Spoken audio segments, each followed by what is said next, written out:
Jet streams, perfect air. And here they are, Peggy Malecki and Mike Nowak. Good planets are in the main, right?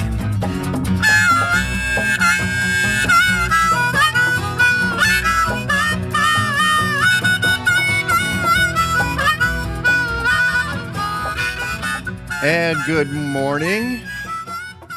Good morning. Good morning.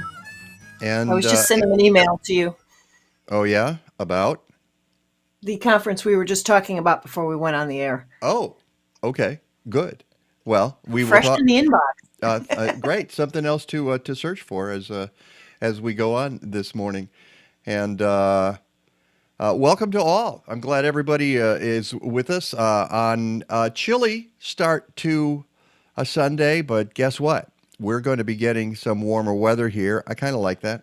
I'm okay with that. Let me just say it's all right with me, and especially considering the last couple of days have been kind of brutal.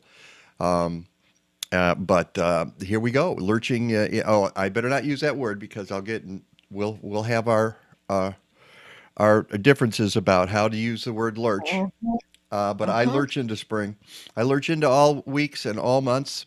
And I dance into spring. Well, that's good. Dancing's good too. I jump up and down and I was get talking. happy that it's coming. Speaking of dancing, I was talking to one of our guests the other day, who's on the show today, about dancing, and that was our Amlanki in the backyard, service berry, that once it blooms, it dances. It dances in the wind. Kathleen and I really, it's a very short time of year, couple of weeks every year, where the Amlanki just kind of dances in the wind. But it's something to, no, it's not interpretive dancing. It's more like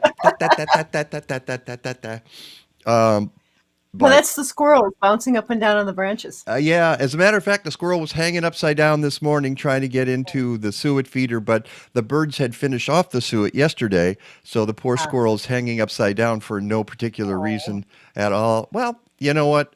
I'm going to put some out there later, and then all the squirrels are going to be very happy. It's always it's always the 10,000 sparrows. And you know what? I meant to send you. I got something. You did send it, but I was going to say, speaking of squirrels, spring is here. Chipmunks. Oh, they're out. Oh, you've got chipmunks. Okay. The chipmunks are out. You're right. Tis the season.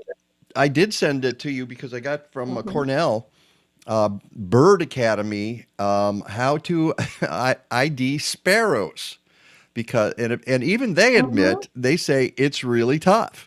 There's a lot of them. There's a lot of them, and they all look Bird the same. Academy and the Merlin app. Yeah. What about the Merlin app? With the sparrow ID. Oh, well, no. Yeah. This was the. Is it? Well, this was an email I received from them. Yeah. So. Yeah. But it's they have a course. On identifying 49 sparrow species from across the United States and Canada.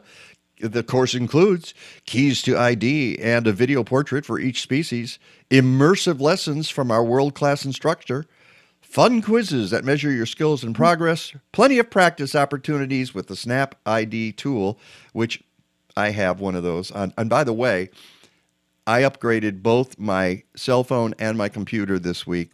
Wow, that was intense. And I had to. You had a double day because you survived it. I survived it, and they're both. And we're on the air this morning. And they're both kind of working, which is just the computer. And we're on the air. Well, no, the computer for the show stayed the same, but it was my work computer that everything I do on is the one. I keep the computer for the show kind of stripped down. It's like, okay, focuses on the show. Boom. I don't want to put anything else on it. But yeah, and I had to do the phone because I woke up yesterday. All right, I had to get a new phone yesterday because I woke up and I had knocked the lamp over in the night. Did not wake up. The lamp by the bed had knocked it over onto the phone, and the phone was like and flickering and I went, oh no. But I had ordered a new phone already because I knew I was going to be replacing that one. And so I thought, oh, I've just got to get through this. I've just got to be able to transfer the stuff onto the new phone before it just goes and explodes. And it did. And I did. I managed to do it. I don't know how. So there we go. I'll give myself When I talked to you yesterday, I'm like, do you have a new phone? What's different about your phone? So there we go. So it was a technological Saturday, and here we are on Show Sunday. Let's talk about our wonderful guest. Yes. And before that, I do want to thank all of our listeners that are with us this morning. As one of them just pointed out, it's early. Thank you all for getting up an hour early. That's right. Forward. Yeah, we all lost an hour last night. And we could get into the whole daylight saving time. And there's no S on it, daylight saving time. And the worth of it. And now there are proposals to have it permanent. Did we talk about that last week? Maybe and last year and the year before and the year before. Yeah, but some states are on it permanently now, which is a dumb idea because some scientists think that messing with our circadian rhythms might not be a really good idea. So, the fact that we have to change over twice a year is crazy. I say just leave it. Standard time. Leave it at daylight savings time. Leave it at standard time because that's... No, it's dark too early. Well, it's going to mess with people. I'm telling you, it's going to mess with people. So, but I'm going to lose that battle anyway. On to our guests. Yes, on to our wonderful guests, because we're talking not about saving time, but we're talking about phenology. Some people call it phenology. And you're going to learn what that is if you don't know what that is with a couple of our great guests at 9:30. And then after that, Peggy and I are going to do our usual mishmash roundup. This is something for and I keep saying this to our viewers and listeners. You got to help us out. Come up with a segment title for that, because you're just sitting there watching this. You get all this for free. You gotta earn your keep here. So give us. Mike and Peggy discuss cool stuff. Is what we have written down, and that's basically, that's it. Cool environmental stuff usually, but sometimes it's gardening stuff, and sometimes it's just science stuff. Like when we talk about Pluto, we need a segment title for that. So if you can help us out, that'd be fantastic. But we're doing that today. Prize for you. We don't know what. Fabulous Wally prizes, right? And of course, meteorologist Rick DiMaio is here. With the usual and signs of spring. There's a rumor that there'll be some spring here in the Midwest in the coming days. So that's all coming up. But we start our program with a friend who's looking a little dark right now. I'll bring you in, and it's kind of where you go in and out of the light there, Petra Page-Mann. But she is with Fruition Seeds. She's been on the show before. It's spring. Folks are starting to get their seed stuff together, so it's important for us to bring in as many people as possible to encourage them and to tell them about wonderful varieties that are out there. How you doing this morning, Petra? Oh, I'm glorious. So many signs of spring, even as the snow falls. Yeah, if you can't see out her window right now because it's very bright, but we were looking earlier. You got a bunch of snow last night, didn't you? It's glorious. And you like that stuff. I mean, there's some people who don't like snow. Of course, if you don't like it, I don't. Yeah, exactly. I like snow. I don't do much in it, but I like it. I think I love the seasons. I'm not driving in it. What's that? As long as I'm not driving in it. Yeah. Well, even then, it's a challenge. It's exciting. As long as you're not skidding off the road, as we saw in those videos a few weeks ago that when we were talking to Rick. That's in trouble, yeah. But Petra, tell us a little bit about Fruition Seeds. You're up in the Finger Lakes area of New York State. Tell us just quickly about your mission and the kinds of work you do. Well, when people ask if we have children, we say yes, and great grandchildren, and you can eat them. if Oh we think dear. they have a sense of humor, which is one of the things I love about you, Mike and Peggy. And yeah, we grow seeds, hundreds of varieties of organic, well adapted for short seasons seeds. Because I grew up here in Western New York in Zone 5 thinking that I couldn't grow watermelons. And turns out I can. I just need the right seeds. So it's a joy to be sharing all of these seeds and apple trees as well that are really brilliantly adapted to surround us all with beauty and abundance. And, seeds don't necessarily, I mean, they do grow themselves and they grow us more than we grow them. And it's not easy to grow the biggest, most gorgeous garden that you've ever seen. And so we love sharing not only the seeds, but the resources, inspiration that people need to be surrounded by abundance as well. So whether it's online courses, webinars, all kinds of content, just sharing what we love and what we're constantly learning. I think we talked one of the times you were here about watermelons. Peggy, didn't we do that about growing watermelon and short season watermelon? Yeah. But it leads me to a question about Chicago, because we're Zone 5. We're not quite as far north as you are, but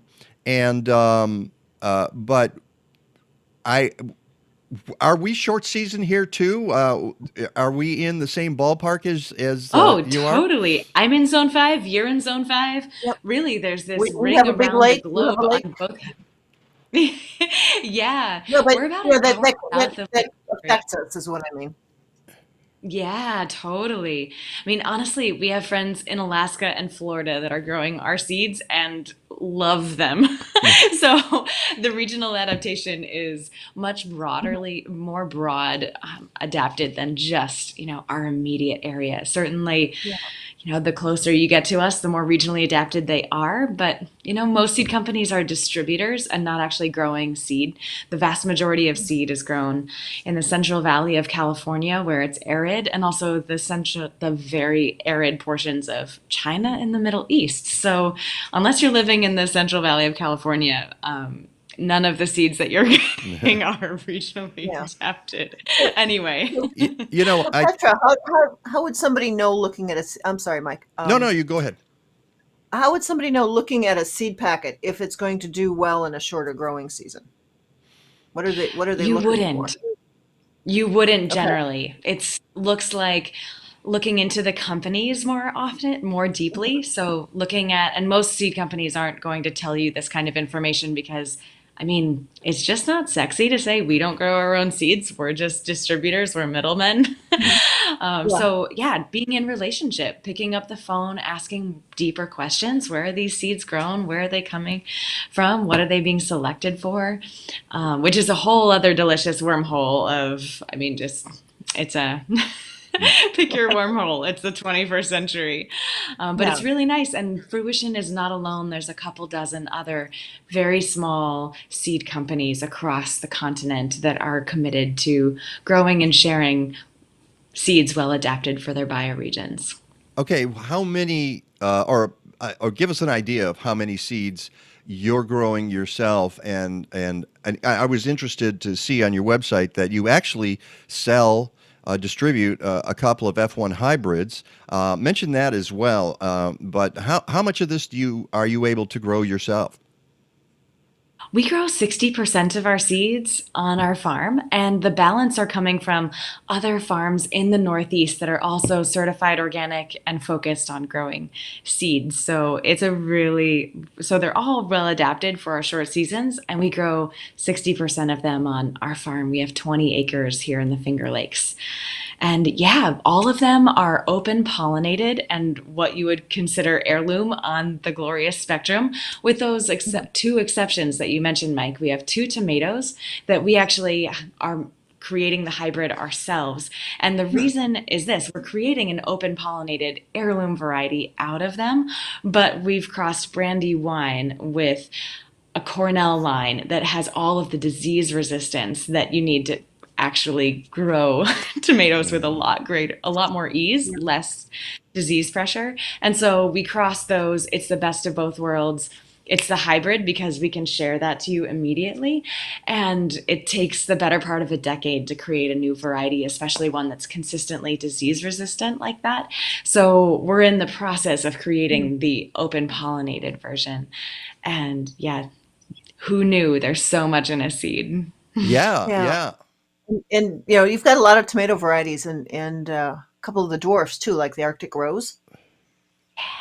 Oh my gosh, they're so delicious. And they're I mean, just 2.5 feet tall and covered in fruit. And they just keep blossoming indeterminately, even though they're profoundly determinate. Yeah, we have Craig LaHoulier on the show usually a couple of times a year, and we talk about the dwarf varieties with him. But I'm also a fan, and this is interesting because there are people who say the only crops you should grow are open pollinated, and you're saying, well, you know what, we can breed these so that you're going to have fewer pests, and it'll be a little bit easier for you. And I have to admit, I love the tomatoes that come out of Dr. Harry Klee's lab in Florida, the Garden Gem and the what's the Garden other Treasure. Garden Treasure Garden and the other. Treasure, and then there's the Ruby. Some of Which the I other new hate the ones. name. I hate the name. I just call it W hybrid now because that's what it originally was. The W hybrid. That's how we know it here. But we love those tomatoes because the plants are prolific, and I have not encountered any pest problems with them, and I want tomatoes, and they taste great, by the way, too, and they're firm. And that's what you want in a tomato. So. I would like to speak for a moment that not all F1 hybrids are created equally Okay. and distributed equally. And so I've actually been very much like not encouraging people to support and purchase F1 hybrids for my entire life. And the vast majority, like there's nothing that inherently genetically makes an F1 hybrid superior to an open pollinated variety. There's so much more to say in that, but I've talked to countless plant breeders who all agree. The thing is, if you want that disease resistance, it's more strong in the homozygous state, in the F1 state. But most F1 hybrids are patented. GMOs get all the bad rap for patenting life, as well they should. But little known, you can actually patent not a GMO, you can patent a hybrid, you can also patent an open pollinated variety. So it's a generalization, but the vast majority of produce, other food that you would find in a grocery store is coming from a patented plant. And there are 3 companies that own over 60% of the seeds distributed on the planet. And that's just consolidated. It was five years ago. And it's already, the consolidation is continuing to happen. And so most of the time when you purchase an F1 seed, you are supporting that. And so it was actually a really big philosophical, spiritual exercise and learning for me to be like, wow, there's nothing inherently oppressive about an F1 hybrid. It's just in our current system, they're very easily exploited and support these systems of oppression in this way. So this is why you'll find so many caveats on our website. We're like, we share these 2 hybrids. I'm so sorry. And it's not what it looks like. And here's a little more information because there's more to the story, and you're welcome. And don't be scared. No, that makes a lot of sense. Nuance is a good thing. And sometimes, we live in a world of nuance, and we have to make choices in our lives. And the fact that you explain this is a good thing. And I happen to agree with you that putting the seed stock in the hands of 3 companies, soon to be 2, soon to be 1, that controls everything in the world is not a good model. This is not a good model for humanity. So I happen to agree with you about that. And I agree with you about that, in terms of other things like Amazon controlling everything in the universe. That's not healthy. It's not healthy for our planet. One of our listeners asking, who are the 3 companies? Yeah, I can't remember the one. It's Chem, China, and Bayer. And I can't remember the third, but they just bought DuPont. Like they're Mm. big chemical companies that Yeah. own not just seed, but then all kinds of other, they have And the very patents diverse behind. portfolios, you could say. Yeah. Yeah. And Well, diversity is important, but And, yeah. and, and by the way, I got to mention, and Peggy talked about the chat. Skeet says hello. I didn't tell you, oh, Skeet, that Petra was going to be on the show, and your money, your check will be in the mail very very soon, Skeet. Um, well, going back to, because we don't have that much time with Petra. Going back to, we always talk a lot about vegetables, and you have fruit trees now too. But you're bringing up beauty in the garden, and Mm. flowers are edible as well. You guys have a ton of flowers. How do you adapt flowers to be short season? Oh, the same strategy as anything else. What thrives? What Hmm. survives? But what thrives? And especially in the case of flowers, you want the flowers that'll be flowering earliest. There are plenty of dahlias that will blossom abundantly in zone 5 once it's September. But we're wanting to select the flowers that Yeah. are blossoming abundantly in early July, or even Hmm. earlier. So it's that, like, who's blossoming earliest is a huge portion of it. And then just who otherwise is thriving, whether it's disease resistance, other kinds of factors. But that Hmm. early blossoming is crucial. I'll ask you about that. What are there any plants? You must try a lot of different things, and sometimes you go, "Whoop, that didn't work." Did you have? All the time. I'll bet. So, what's the latest one where you said, "Oh man, I really wanted that to work, and it didn't happen"? Oh, we're still in process. But I'm really into passion flower. It's just a Hmm. beautiful plant, an exquisite flower, and incredible medicine. And so we're growing passion flower in some of our high tunnels. And it's just Passiflora incarnata is just a touch a touch beyond where we want, where it wants to be comfortable and prolific in our climate.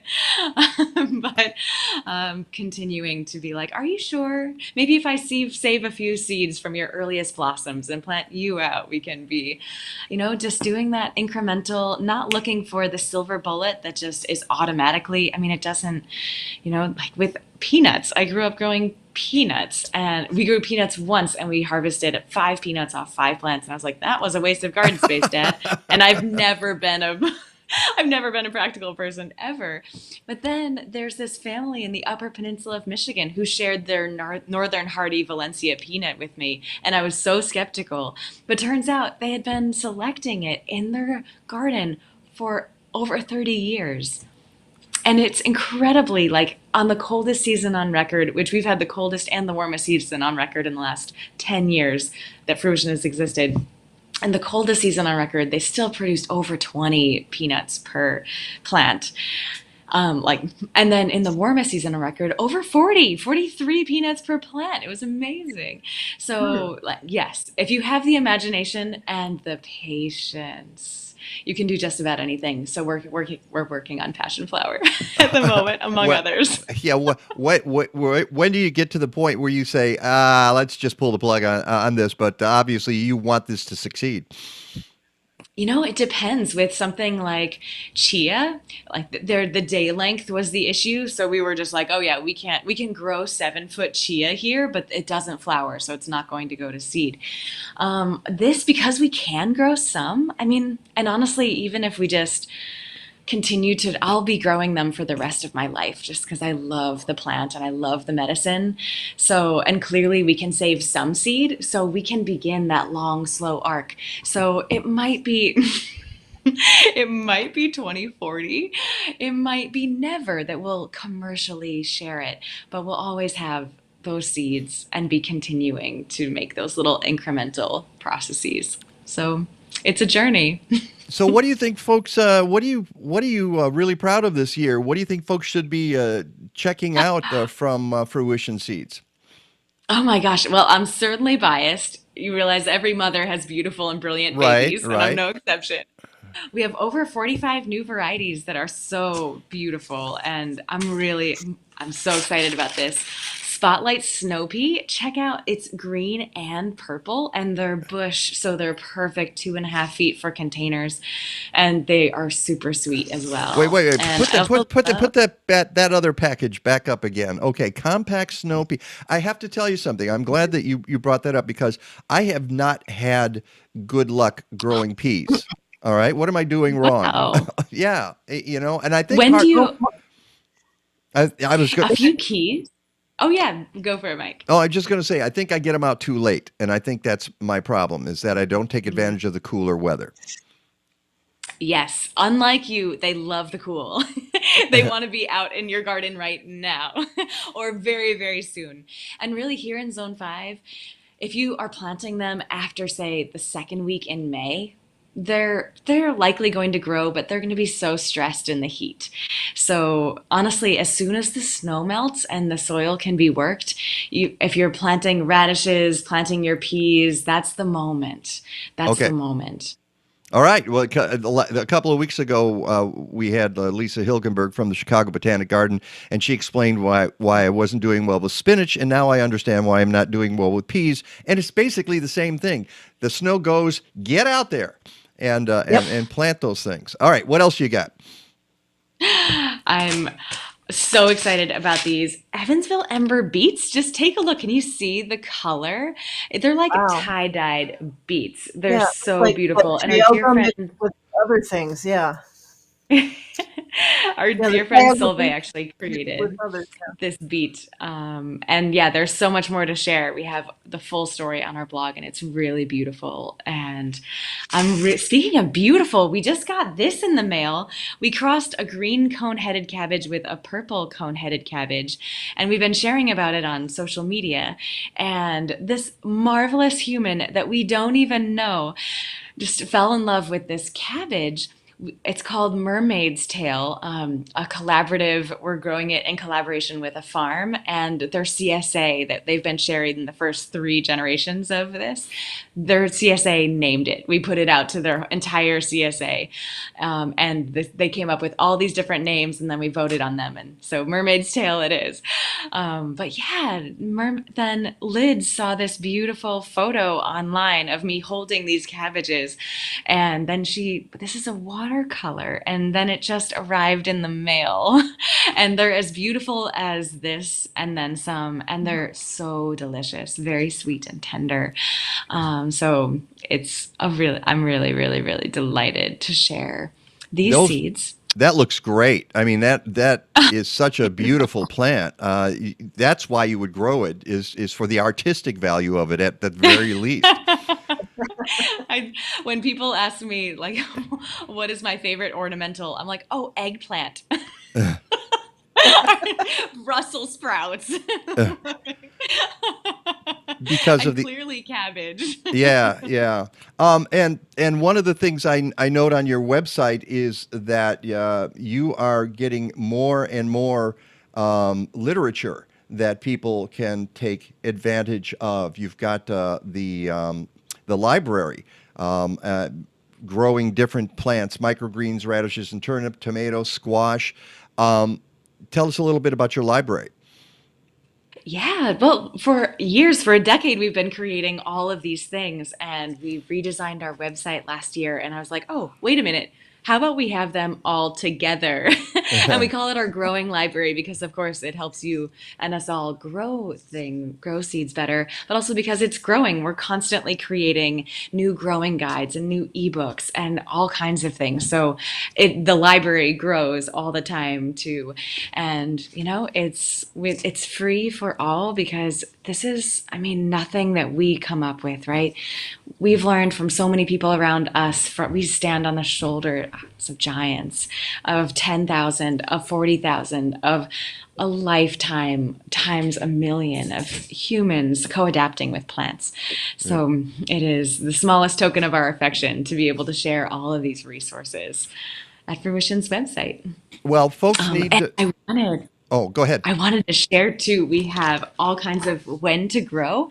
So here's we have this great chart that is when to grow things. And so this is a postcard that we send out in every order, and you can also download it for free on our website. And it's also a part of our book, Rise and Shine: Starting Seeds with Ease. That is part of, you can purchase a paper copy, but you'll find the free 40-page ebook in that growing library. And there we have our free online course that's Starting Seeds with Ease as well, that has over 100 step-by-step video tutorials to begin to accompany each other, whether you've gardened 1 year or 50 years. There's always more to share, more to learn, and we're all in it together. And I'm sure Skeet is ordering his seeds right now. Love you, Skeet. Thanks so much for joining us again. It's always a pleasure to have you on. You are nothing if not effervescent, and and we appreciate having Thank you. Ben. And I'm looking forward to a good growing season. I hope folks take advantage of it. Of course, you can go to fruitionseeds.com. It's that simple. The links are on my blog if you can't remember that. But just go to fruitionseeds.com. Petra Page-Mann, thank you. And by the way, I don't know if we mentioned that you're one of the founders of it, you and Matthew, right? And now you've got a bunch of people on staff. So you're getting bigger and bigger all the time. And we're transitioning to employee ownership, so we all can be a part of it. Oh, that's right. Yes, I forgot Even about more so than we already are. That's Yeah. fantastic. So good luck with that. It's going to be there'll be a learning curve there, but I think you guys are going to do great. Employee ownership, passion flower, peanuts. We got this. All right, Petra. Bye, friends. So good to see you, Peggy. So good. Enjoy your skiing today. Enjoy going skiing today. Thank you. Yeah, let it snow. I mean, happy spring. Yeah, whatever. It's a schizoid world. We'll talk to you soon, Petra. Take care. Bye, friends. Bye. We've got Phenology coming up. Stick around. It's the Mike Nowak Show with Peggy Malecki. From spring seed and soil treatments to summer foliar feeding to fall stubble digesters, Blazing Star provides microbial tools from tiny biologicals for natural and organic farmers. They have solutions for home gardeners too. And Blazing Star also offers agroecological education and consulting, especially for permaculture work in zones 4 and 5. Learn more about these great folks and great techniques at blazing-star.com.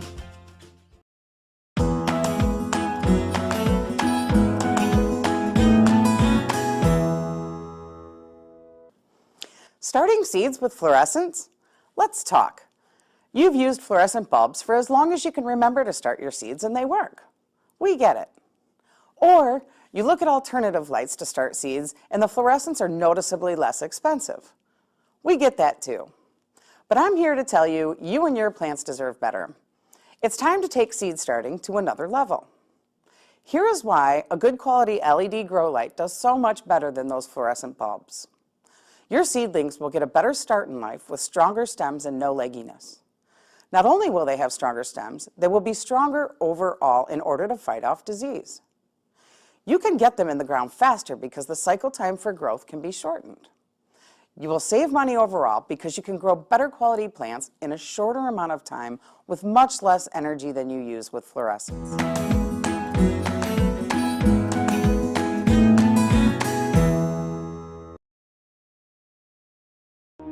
The inside story on how the climate debate has been derailed. The climate has changed every year for millions of years. A doubling of the CO2 to the atmosphere will produce a greening of planet Earth. And who is behind. The oil industry was a main bankroller and cheerleader for opposition to climate action. So more CO2 in the atmosphere is a good thing. Absolutely.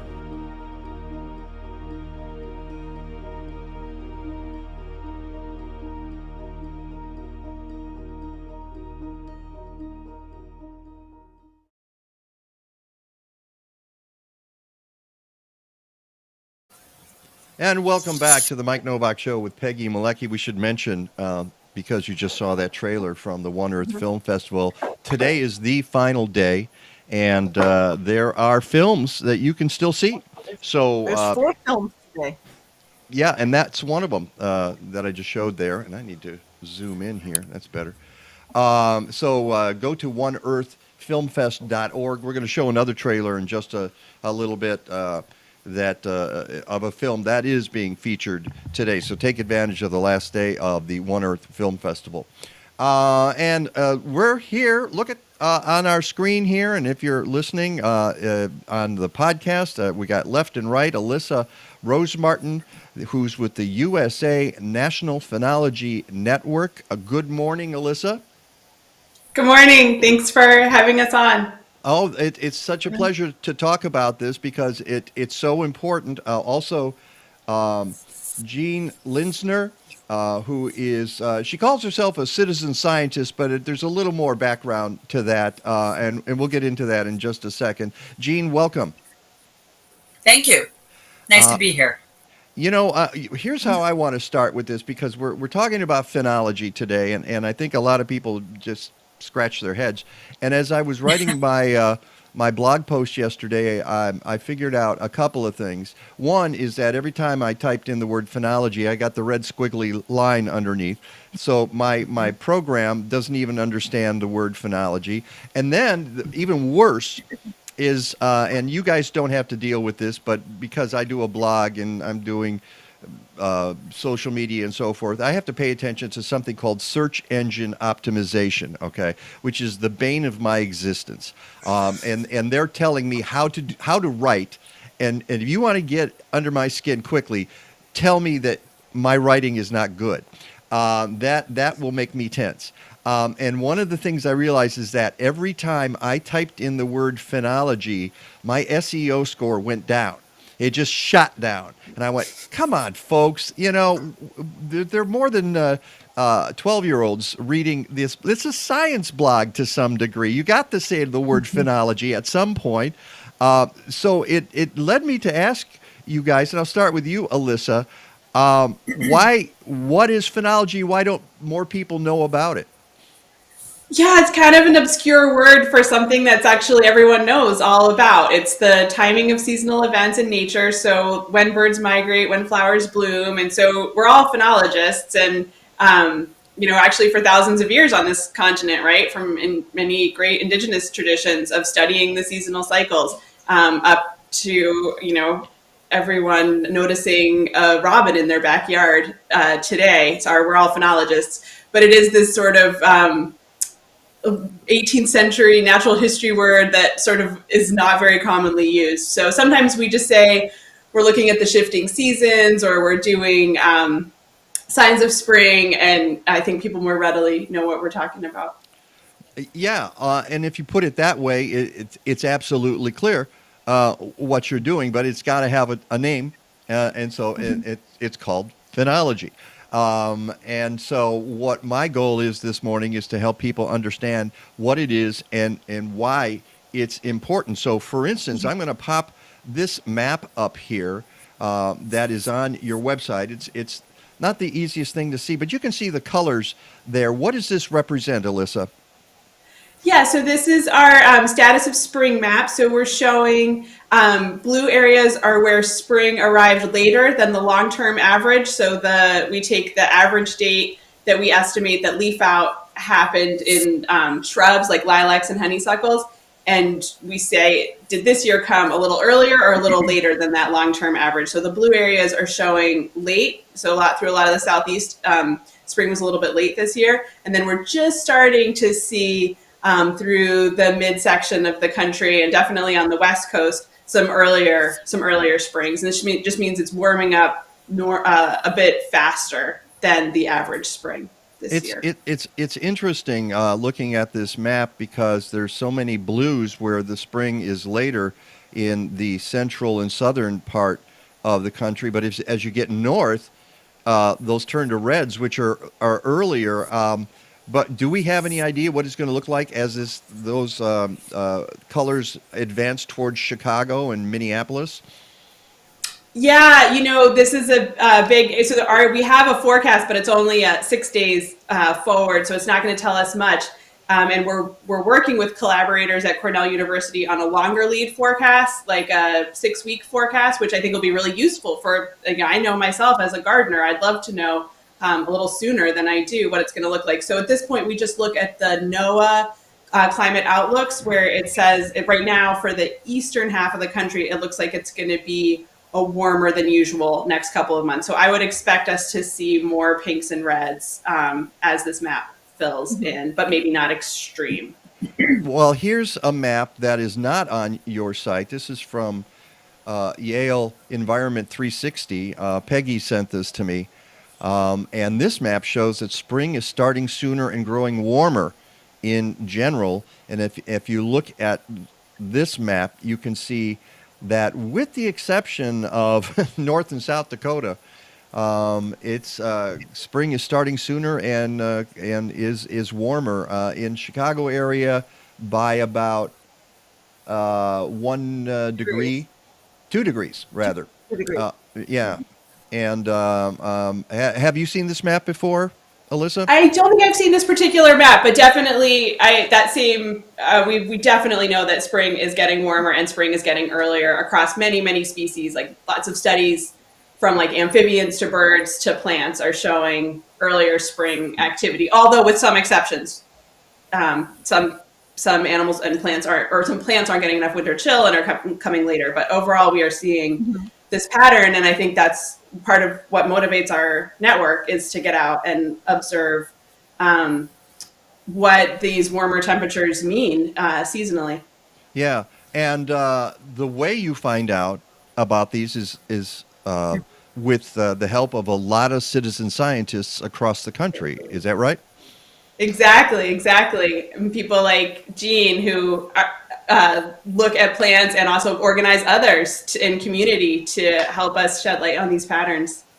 Yeah, which takes us to Jean as a citizen scientist. You've been working and continue to work on a project that is very close to me, which is the 606, sometimes known as the Bloomingdale Trail, and this is that for those who are not familiar with the 606, Jean, I will let you explain what that is.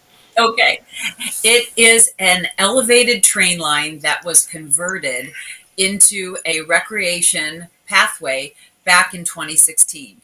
And through a lot of, through the city of Chicago, the Trust for Public Land, the Friends of the Bloomingdale Trail, and all sorts of citizens groups and others created this amazing new space on that runs roughly between Armitage, just south of Armitage, excuse me, and it runs from Ashland on the east all the way to Ridgeway. So it's nearly a 3-mile, 2.7 mile long elevated trail that is an amazing new site for Chicago. Yeah, and it is quite popular. And if you've ever been up there with your bicycle or even walking and seeing the traffic coming and going, it can actually be a little scary sometimes when there's a lot of people up there trying to share this. But there's, in addition to people and the paved path, there's a lot of plant material up there. What kind of plant material was put up there, Jean, and how are you monitoring that? Well, the trail is an amazing collection of plants, and the plant palette is a 4-season design, and it we worked with. There's a nice shot of it. We worked with a lead artist, Francis Whitehead, who designed Environmental Sentinel, which is the name of the project, which is a trail-wide flowering plant installation. And what you're looking at is the trail and flowering service berries, or Amlanki or grandiflora autumn brilliance. Francis's design was, she started with a question. Because the trail is a linear path and it it's due east-west. The east end is about 2 miles from Lake Michigan, and the west end is roughly 5 miles from Lake Michigan. Her question was, could flowering plants visualize the lake effect of Lake Michigan in spring across flowering plants? So from east to west on the trail are hundreds of serviceberry trees, and we work with volunteers to monitor using Nature's Notebook, which is the citizen science monitoring program through the USA National Phenology Network. And what you're looking at right now is one of the things that we had to learn. We're learning out loud with this project. Mm-hmm. And this is a serviceberry. And you'll notice that the buds, those little triangular type things, are the buds for the flowers, and the leaves come out afterwards. So it's a mixed bud plant, and wonderful to watch. And what we're trying to figure out is there a difference in the bloom times between the west end and the east end? The hypothesis is that the west end would start to bloom a little bit earlier because Lake Michigan will hold on to the cold in spring a little bit longer into the early spring. And of course, anybody who has an Amlanki knows that it ends up like this. And folks, if you're on the 606, don't be afraid to grab some berries because they're really good. And get a hold of them before the birds do, because they will clean those shrubs. In my backyard, they wipe out my Amlanki, and I almost never. And a couple of years ago, I actually put a little netting around one of the branches just so I could get some of the berries on my Amlanki. But you guys You grow them for the birds. You What? grow them for the robins. You grow them for the robins, right? Well, yeah, absolutely. No, I love seeing the robins out there chowing down, and some other larger birds. But I wanted, every now and then I just want to taste a little bit of the Amlanki berries myself. But in this case, you're not interested in the birds or so much. Well, you might be interested in the berries and when they form, when the bloom comes out, and I suspect And how it varies across the trail. Right, and going east to west, and that's just a terrific idea. It's an accident of the construction of this rail line that went east to west, and now you've got the trail up there. So you mentioned a couple of things about the USA National Phenology Network, and by the way, if you want to go there, it's just usanpn.org. I've got the link on my blog post. You can find that, and I'm sure that Peggy is going to send that out to the chat. I've posted that, yeah. Great. And you mentioned the Nature's Notebook campaigns. And Alyssa, you've got a lot of those all over the place, all over the country, so citizen scientists can get involved, right? Yes, absolutely. So there's so many ways to participate in Nature's Notebook. You can be part of a local phenology project, which is what the Environmental Sentinel program that Jean was just describing is. You can participate as a lone individual in your backyard, collecting data on what you're interested in that might help you with your gardening decisions or help you understand if you have fruits available for the robins at the right time. Or you can participate in one of maybe we have about a dozen campaigns in different regions of the U.S. where we're trying to get observers across the region to cooperate and look at the similar species to answer a particular question. So a few of the ones that are relevant to the Chicago Great Lakes area thinking of the flowering work on the 606, there's Nectar Connectors, which is looking at a bunch of like milkweed and goldenrod and other species that are important for monarchs and other nectar feeding animals and insects. And so so you can observe those flowering plants in your backyard if you want to join up with Nectar Connectors. There's also the Quercus Quest, which is in collaboration with folks at the Morton Arboretum, where we're looking at bunch of species related to white oak and bur oak, and trying to track their phenology and understand how that connects to genetics and hybridization as part of a National Science Foundation funded project. And then Pesky Plant Trackers is looking at Japanese knotweed and wild parsnip blooming to help people who are trying to control those two invasive species to know when they've gone to flower or seed so that they can control them before that happens. So a range of campaigns for a range of different questions from like science to management that might be of interest to folks. Yeah, I see you and also. All that campaign stuff and ways to connect with local projects or ways to observe on your own. That's all on our website. You've also got a great e-newsletter that people can sign up for that just kind of tracks the phenology through the spring season and then the fall color. Yes, definitely. We try to turn the data back around to people as much as possible and show visualizations and show graphics and make sense of it all as it's all coming in from across the country. Yeah, some of the other projects, you mentioned several there. There's the lilacs and dogwoods. You can observe those cycles. The green wave, observations of flowering and leaf color in maples, oaks, and poplars. The redbud phenology project, looking at the eastern redbud. Pollen trackers, mountain cedar.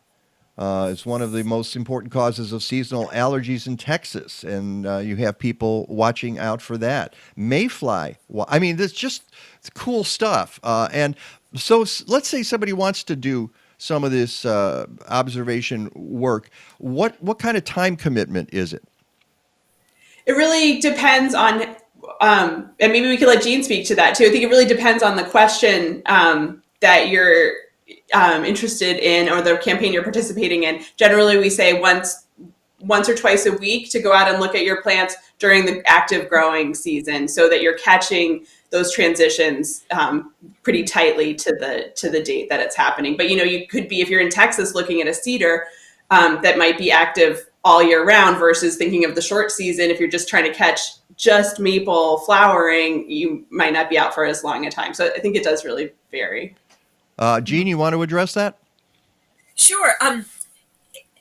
What phenology, the first part of the word is from Greek and it means to appear. And so you're trying to find out when something's going to happen.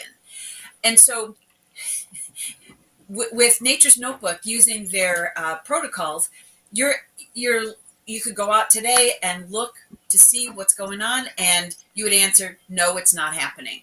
But a bunch of no's are really good to get, because ultimately you'll get to a yes. And then you'll that's what triangulates to when whatever you're looking for happens in the phenophases. So we encourage people for surface berries, for example, April through July is really where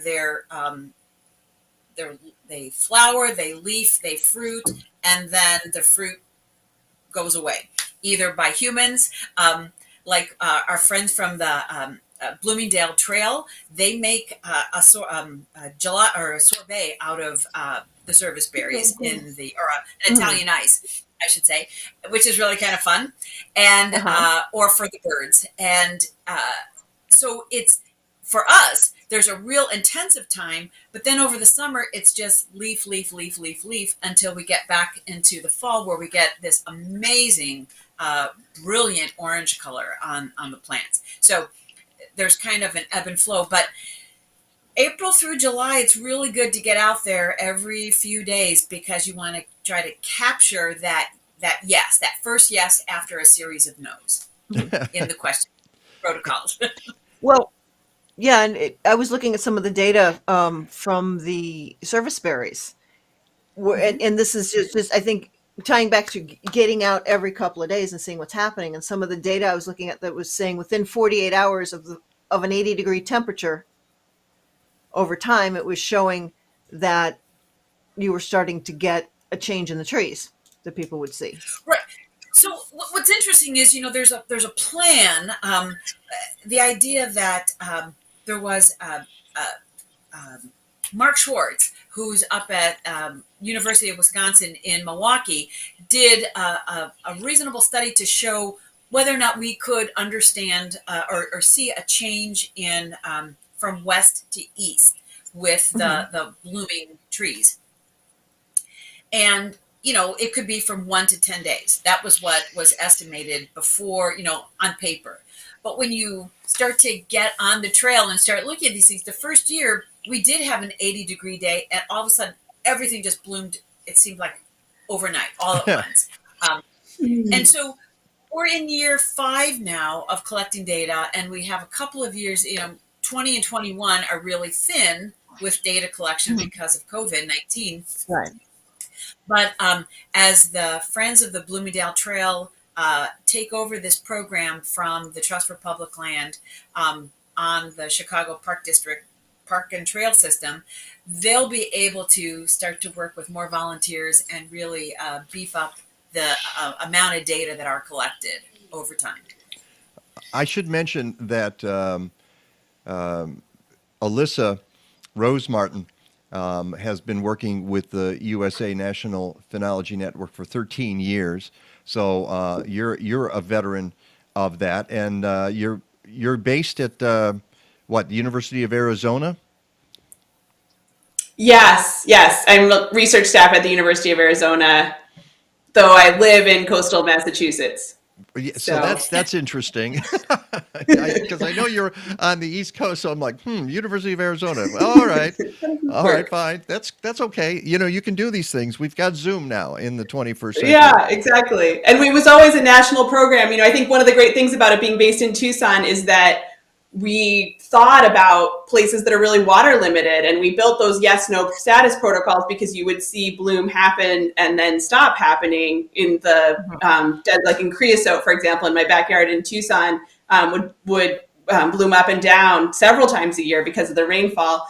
But now living up here in the Northeast, I feel like I can give more like local ecological information about what's happening here. So I think if we're trying to understand the patterns nationally, there's sort of some justification for us being spread around the country.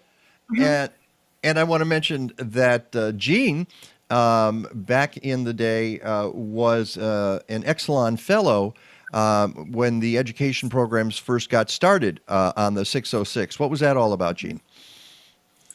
Yes, Exelon funded part of the build out as well as put money aside for education programming within the community and with schools. So we worked and created all sorts of different kinds of programs to support helping people understand a linear elevated trail, first of all, how you might use it, and everything from the history of the people and the foods they brought to Chicago back in the early part of late 19th and early part of the 20th century, as well as the industries that were across that this railroad served over time.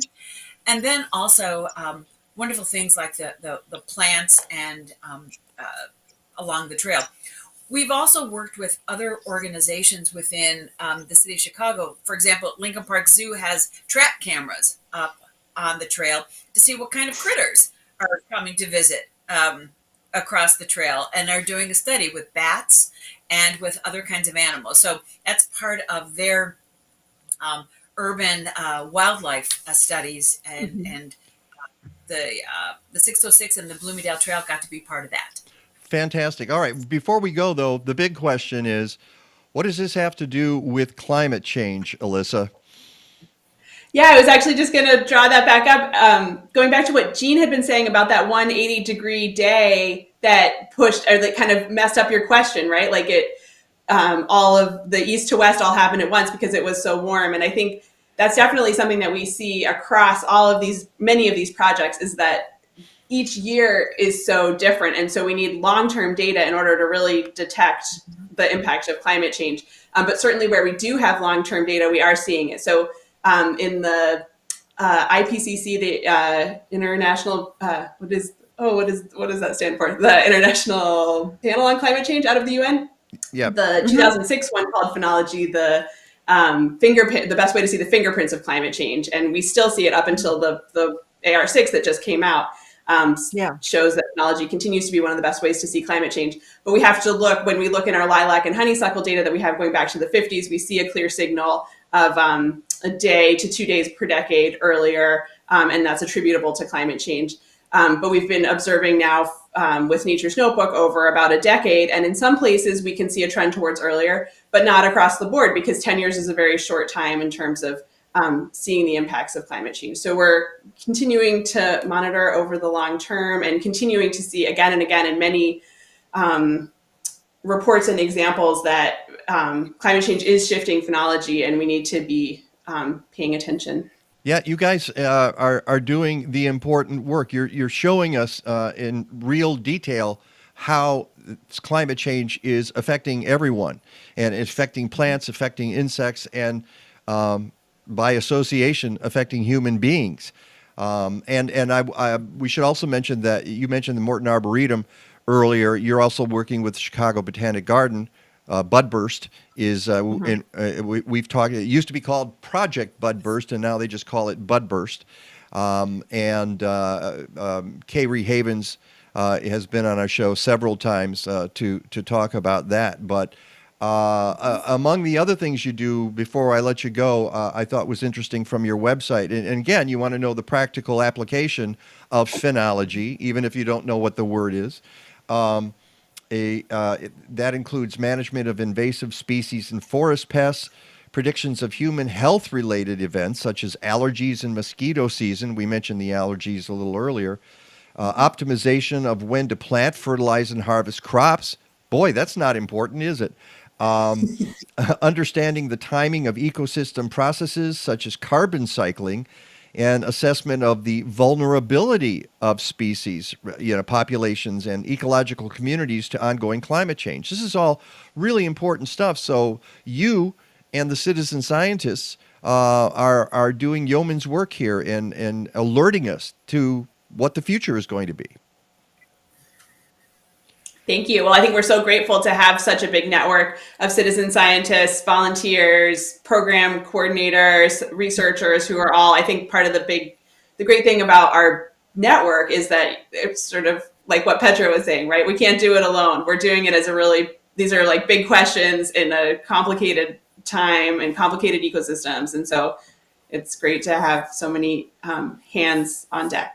Well, it is, and I really appreciate both of you being here today, and I encourage people to go to, first of all, the Nature's Notebook campaign and see what you're doing and how you might volunteer. Sign up. Sign up, get your observations there, and of course you can just go to usanpn.org and find it there, or you can go to the links on my blog post. Alyssa and Jean, thank you so much for being on the program. I'm hoping that we've enlightened people as to the importance of phenology. I mean, somebody had to do it. It's a dirty, thankless job, but... Thank you. I really enjoyed being on here in the conversation today. All right. Great. Thanks, Thank Mike. you. Thanks, Peggy. Okay, well, we'll have to do this again because phenology is not going away. All right. It's the Mike Nowak Show with Peggy Malecki. We're going to talk, speaking of environment and sustainability, we got some stories coming up. Stick around, and we'll share them with you. Hi, I'm Megan Kosensky, and these are Dawn Redwoods. These are one of my favorite trees, and I've spent a lot of time with my family in Northern California looking at the coastal redwoods, which are a different species, but they bear a lot of similarities to the Dawn Redwoods that we have here on the East Coast. And because they're so similar, they act as a reminder of all my memories that I have with my family. The first time that I saw the coastal redwoods was when I visited my aunt and uncle in Northern California, and they asked what I wanted to do for my 20th birthday. I wanted to go and see the redwoods, and we spent a day touring through the forest, seeing these massive trees, and I think that was the first time that I was really starstruck by trees. And a couple years later, I became an arborist at Bartlett. So 20 years ago, my mom and her siblings planted a Dawn Redwood in memory of my Uncle Kevin. They planted it in his favorite place along the water in Laguna Beach, California. My aunt put a time capsule in the ground so that one day, in a couple hundred years, someone will find it and learn about him, and his memory will keep living on. There's so many memories within these trees for me, and I think for my entire family.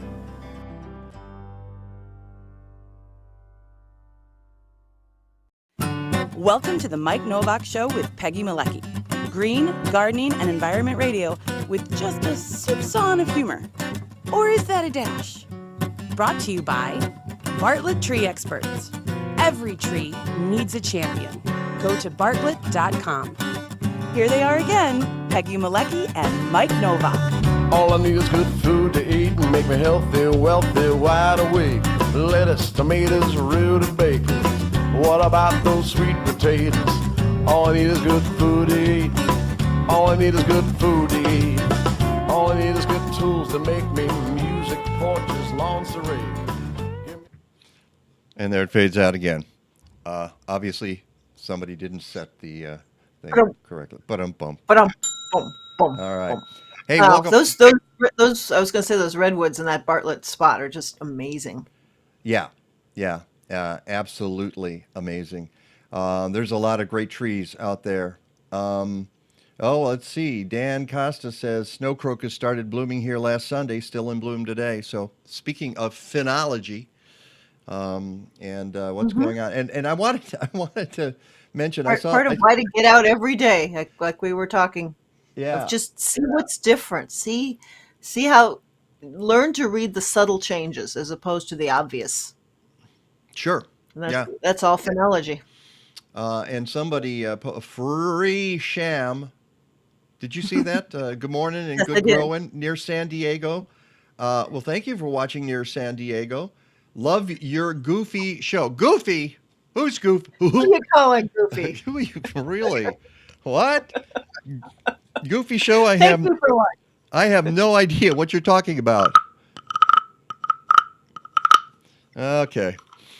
Lots going on. As we mentioned earlier, this is the final day of the One Earth Film Fest. You're going to be seeing another trailer at the bottom of the hour here.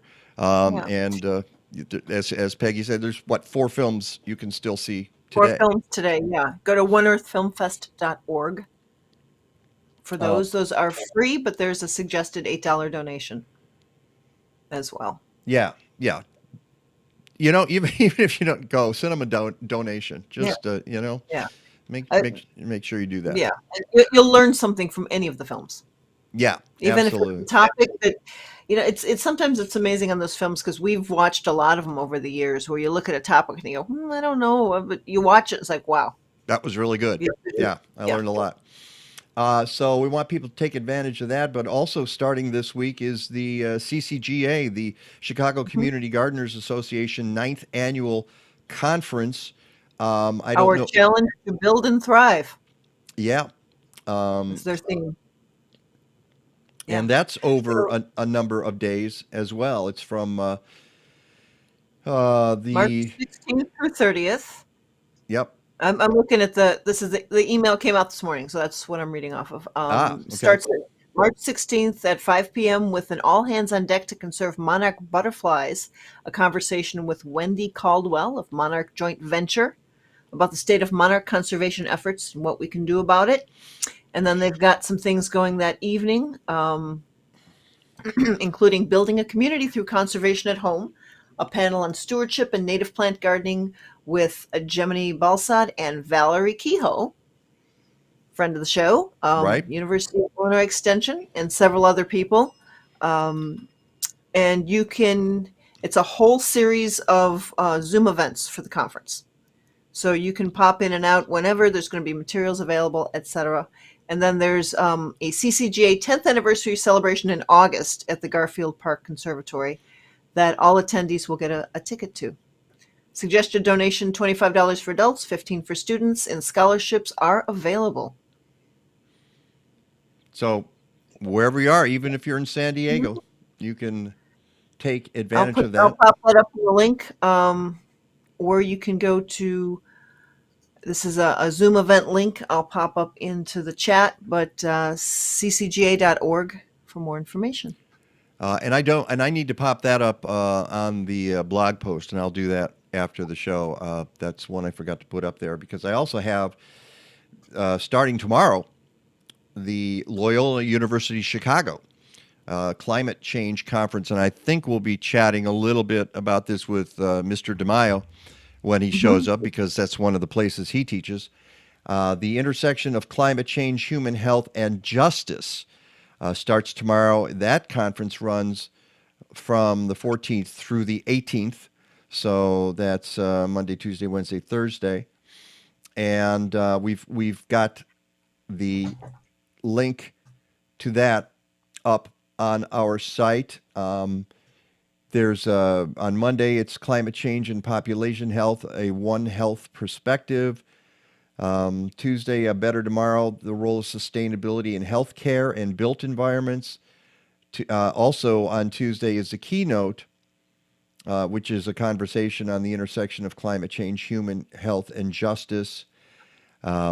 Wednesday, unequal impact, environmental racism, and faith-based resources and restorative justice. And speaking of faith-based, that the conference that we mentioned, John Lee told us about, is happening today. And in Lincoln Park. Yeah, it's from last week's show. Right. We mentioned that, and I'll find that in a second because I know it's on our Facebook page. Thursday, Innovating for Climate Change. Park Church Interfaith Climate Summit. Yes, I believe it starts at 3 10 or p.m. 11. No, 3? It starts at 3.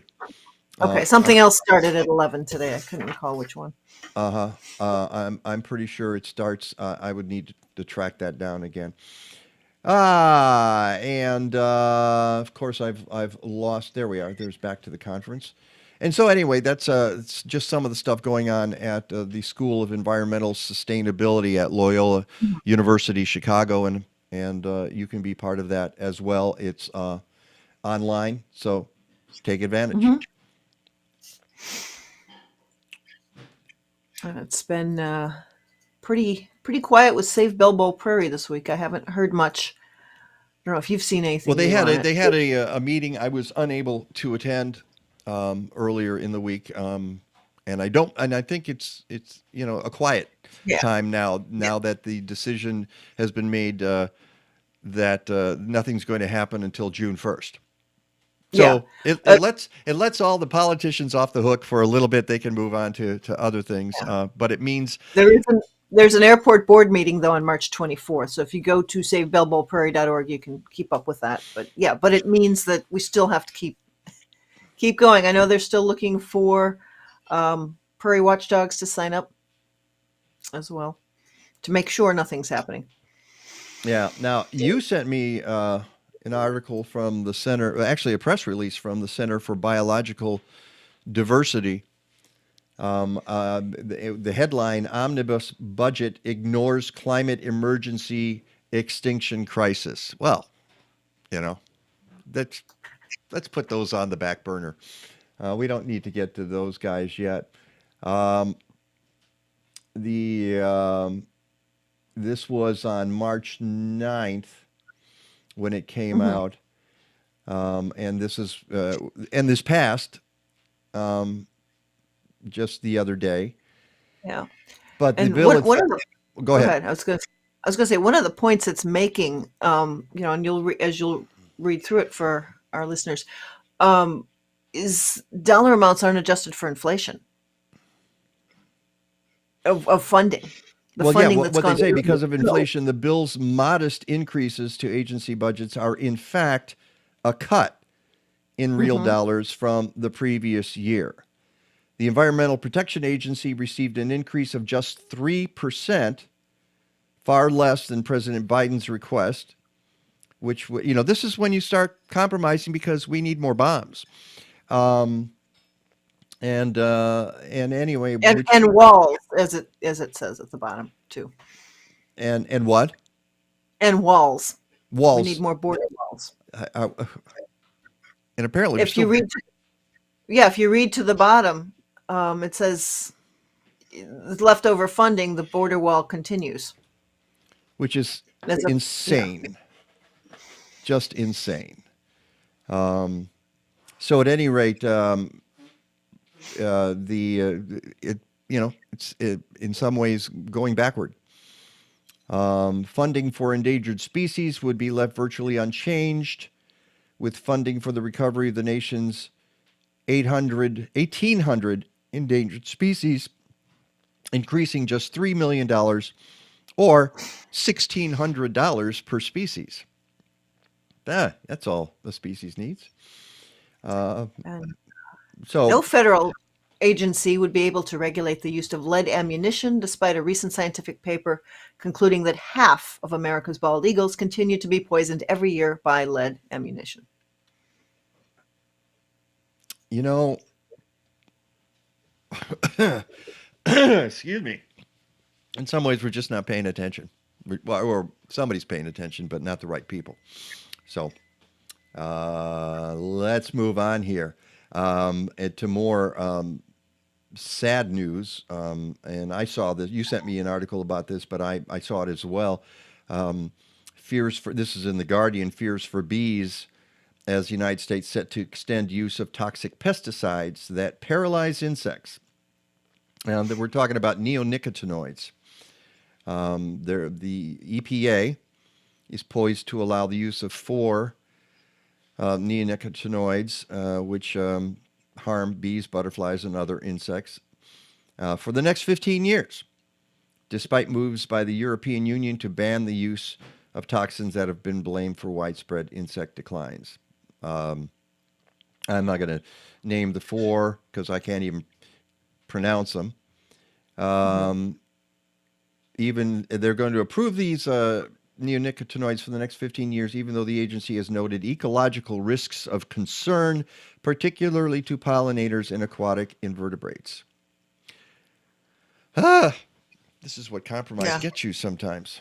It says, but while states such as Connecticut and New Jersey have enacted some curbs on neonicotinoids, the U.S. federal government is set to bend to pressure from farming groups and pesticide makers to perpetuate their use nationally. Just letting you know. And a couple of stories about oil and gas. Inside Climate News did a story called "Whatever His Motives, Putin's War in Ukraine is Fueled by Oil and Gas." And we've talked about it a number of times on the show. Well, certainly in the last couple of weeks. It's the Ukrainian Hydrometeorological Institute spokesperson from there said that human-induced climate change and the war on Ukraine have the same roots, fossil fuels, and our dependence on them. You know, whether it's fueling all the war machines that are going into Ukraine, which is part of the deal, or whether the pipeline from Russia to the EU is going to be built or suspended. It all revolves around petroleum. And now it's even the stories we hear in our own country about gas prices going up. And then we get that focus on, well, how can we allow this to happen? And now I see that some states are considering removing the taxes on petroleum. And I get that response. In cities like Chicago. But my feeling is don't do that, because that money is needed, and I think it should hurt to drive an internal combustion powered vehicle. It should hurt, and we're not even close to what the European prices for petroleum have been, and gasoline have been for decades. Maybe we need to get used to the new normal, is what I say here. Now, that said, I understand there's a lot of people whose lives depend on that. and driving. But, you know, if you want to make omelets, you got to break eggs. And so at some point, we have to wean ourselves from that. So my feeling is I don't agree with removing the taxes from that. I think it should hurt. And it makes us aware of that wars are being fought over gas and oil and other things. Yeah, I can read this passage from the Inside Climate News article we're talking about. No one knows how instability in the Russian petrostate will play out, but it will certainly have implications for climate change. U.S. oil and gas producers have seized the moment as an opportunity to push for the expansion of their export infrastructure as an investment in energy security. If they succeed in pushing through these multi-billion-dollar projects, it will lock in future business and carbon emissions for years to come. But at the same time, environmental activists see an opportunity to rally support for redoubling efforts on clean energy. Bill McKibben says, quote, "This feels like it may be one of the last real choice points we get on this journey." He said last week in an interview on MSNBC, quote, "If we can't bring ourselves to do this while we're watching the pictures of people demonstrating just incredible courage in Ukraine, then I don't know if we're ever going to." I'm with him. I'm completely with him on that thing. And Yale Environment 360 has a kind of a related story about methane emissions. And their headline is "Why Methane is a Large and Underestimated Threat to Climate Goals." I saw something recently, and I couldn't find it. I was looking for it, but I couldn't find it before the show. Maps of where methane, but this story has some maps, and you look at the methane emissions global monthly mean methane, and the chart just goes up. It's just straight up from 1980 to 2020.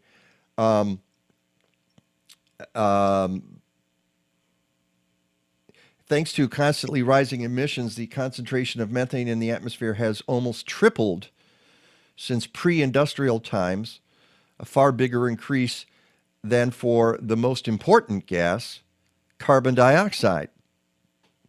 Last month, the U.S. National Oceanic and Atmospheric Administration published data showing a record jump in 2021 to 1,900 parts per billion compared to a pre-industrial level of 700 parts per billion. The gas is responsible for around 30% of current warming, according to the IEA.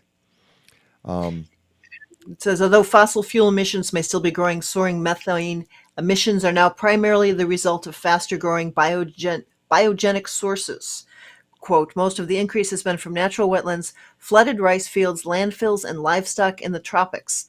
There's a growing concern that this surge may be a feedback from climate change, as a warmer and wetter environment increases the activity of methane-generating microbes."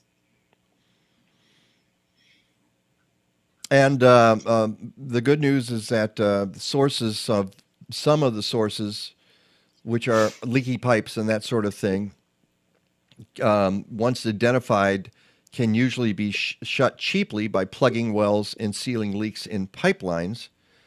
And many such measures, Yale 360 Yale reports, could deliver financial gains through the sale of saved methane. So, I mean, it's something we have the power to change in some regard. We can do better. But although the recalibration to emphasize methane reductions is supported by much of the climate science community, it remains to be seen whether it will find favor among climate negotiators. There's no formal proposal to the UN Climate Convention from any government to make the change. Any such proposal would be contentious because it would have important implications for how countries reduce their emissions. There would be winners among countries with good potential to cut methane and losers among those without. This guy quoted in here is, "Doubtful negotiators will want to open that can of worms." He says the UN political process is, quote, "much more conservative and appears irreversibly committed to using the 100-year time frame, in spite of much evidence that it's not fit for the purpose of meeting temperature targets.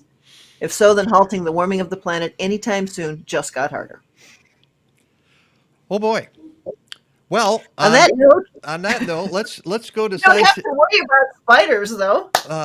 Well, the big spiders. Okay, you talk about the big spider. I'll talk about the moth and the caterpillar. Talk about the moth.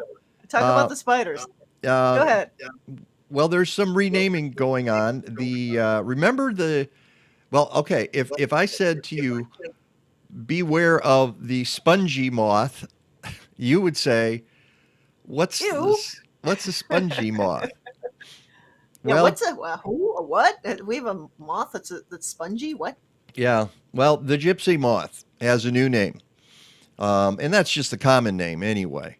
But it's now going to be called spongy moth because the word gypsy is considered a derogatory slur against the Romani people.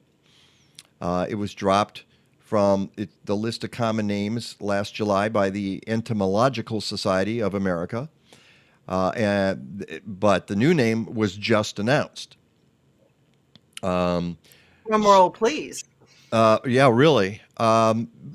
So my only issue with that is I'm wondering what committee was trying to figure out what the new name would be. Spongy moth sounds kind of cute, actually, given how much devastation that moth causes. Doesn't have to do with the caterpillars. Yeah, I guess the egg. Well, it's chosen. With the egg mass, it looks like a rough textured brown sea sponge. Okay. The egg mass isn't spongy like a kitchen sponge. It just has that texture and coloration. So SpongeBob square moth is what it's going to be now. So just call it. Yes, but you know what? It's a memorable name. I guess it is. Maybe that's a good thing. According to the Michigan DNR, where it's widespread, and here we have it, obviously, it's in a lot of places in the U.S.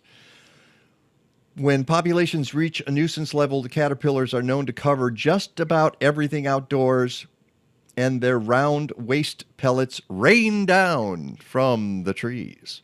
So, it's raining spongy moths. Okay. So that is the that's a not a bad news thing. It's just a informational story. Now, spiders, go for it, Peggy. I have too many things. Oh no, I thought you were. Oh wait, Dan Costa says I'm sure there was a multi-million-dollar study on the naming. It's quite possible, probably. Who knows? Yeah. So there's new spiders that have been moving in, invasive spiders, to much of the eastern seaboard of the U.S. They're called Joro spiders. Joro, Joro spiders. Yes. It's a palm-sized spider that's largely been confined in the past to warmer southeastern states, but they could be expected to colonize colder climates. Hold out your palm, as Peggy says that. Hold out your palm. See how big your palm is. And imagine a spider that size. They're a large spider native to East Asia, but they've become a common sight throughout Georgia and the southeastern states. They think they're going to be spreading north. There's just a study published in the journal Physiological Entomology that says it's moving north, and researchers have discovered them. Can grow to be about 3 inches long. It gets its name from Jorogumo, which in Japanese folklore can turn itself into a beautiful woman to prey on unsuspecting men. Yeah, blaming the women again. Always blaming the women. Yeah. The guys ruin the planet, and we're always blaming the women. But it says, the article goes on to say they're not harmful, and they may have a beneficial effect on local agriculture, and could be beneficial to native predators like birds as an additional food source. They have a venom, but they're harmless to people and pets. They don't Apparently, bite their people. fangs cannot penetrate human skin. So, but I read another something that came across my inbox. A journalist, a woman who writes, and I follow her, and she was saying, "You think I'm not going to freak out if I see one of these things crawling across the table? Of course I'm going to freak out." I'm kind of curious to see one in person, just to see how I mean, how big they are. based on the photo, it's pretty spectacular looking. Last but not least, because we need to break very quickly, this is a cool story. The Endurance Yeah, there's another version of it if you didn't see it in the Nat Geo. Yeah, I saw it in Nat Geo, and that the wreck of the Endurance, the Ernest Shackleton expedition from 106 years ago, where the ship got caught in the ice in Antarctica, just off of Antarctica, and the ship was crushed, and they bailed. They had to get off the ship. They lived on the ice floe for months. No one died. No one died. Shackleton, in a little boat, went a huge distance, got to, I think, Argentina, and found help, and then they had to come all the way back. I mean, there's no GPS, there's no phones, there's nothing. They went across the island to a Marine base. Yeah, station. and everybody survived. It's used to this day by motivators to say this is how teamwork succeeds. And so now they found the wreck at the bottom of the ocean. That's been amazingly preserved. Well, because bottom of the Weddell Sea, because it's so cold, and there's a little degradation over the years. So I have a feeling that's going to end up in a museum, and that's going to be really cool. If we don't blow ourselves up, before we get a chance to do that, who knows? So yeah, check out those stories if you're intrigued by any of that. Please go to the website MikeNowak.net. It's in the bottom of the blog post. I've got links there. And all right, we need to get to meteorologist Rick DiMaio, so stick around for that. I've encountered some of the world's most remarkable animals, but many of these seem set to disappear forever. 1 million species are now threatened with extinction. It's happening in the Amazon, in Africa, in the Arctic. We have a moment when we can change our world. This is that moment. I truly believe that if we make the right decisions, together we can create a better future. Extinction, the facts.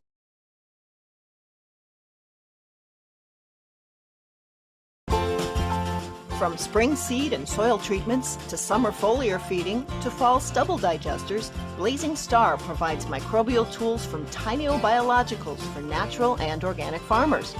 They have solutions for home gardeners too. And Blazing Star offers agroecological education and consulting, especially for permaculture work in zones 4 and 5.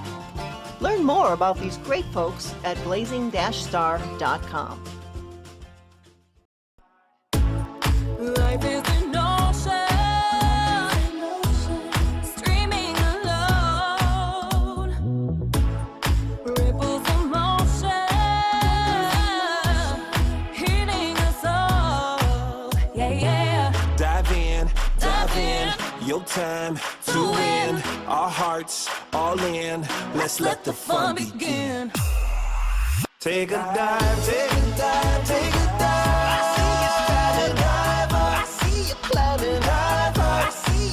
Take a dive, take a dive, take a dive. I see you standing dive. I see you climbing dive. I see you climbing dive. Dive smart, dive smart, dive hard, dive hard, dive hard, dive hard, dive in. Dive smart, dive smart, dive hard, dive hard, dive hard, dive hard.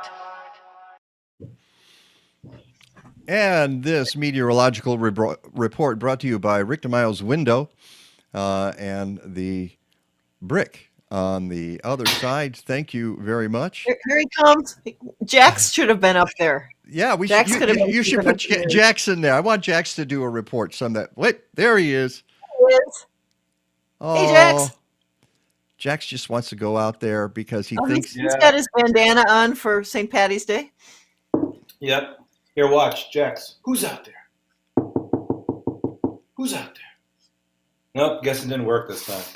It didn't work last week either. I know you tried it before. Does he He usually just do had basil barking for the last 15 minutes. I'm surprised that didn't catch his attention. No, it did not. But he already knows that he's going out after I do the show, so that's what he's waiting for. I mean, for a long walk. He's already been out for a short one this morning. Yeah. Cool. Well. Hi, guys. Good morning. Good morning. Nice, Good brilliant blue sky today. Temperatures are going up. Woohoo! Yeah, it feels like 9:35, doesn't it?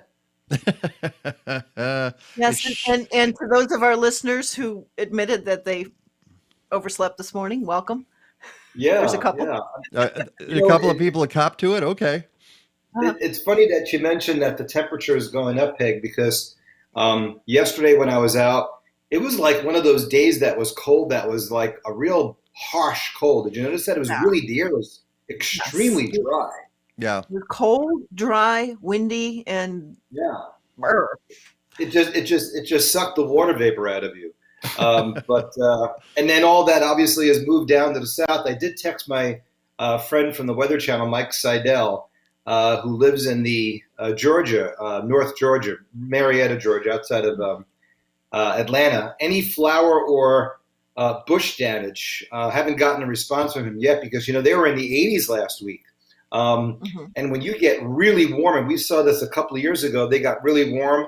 And then they got really cold, and they lost a whole bunch of fruit trees in that area. You remember that, right, Peg? Yeah. Yeah. So I don't know.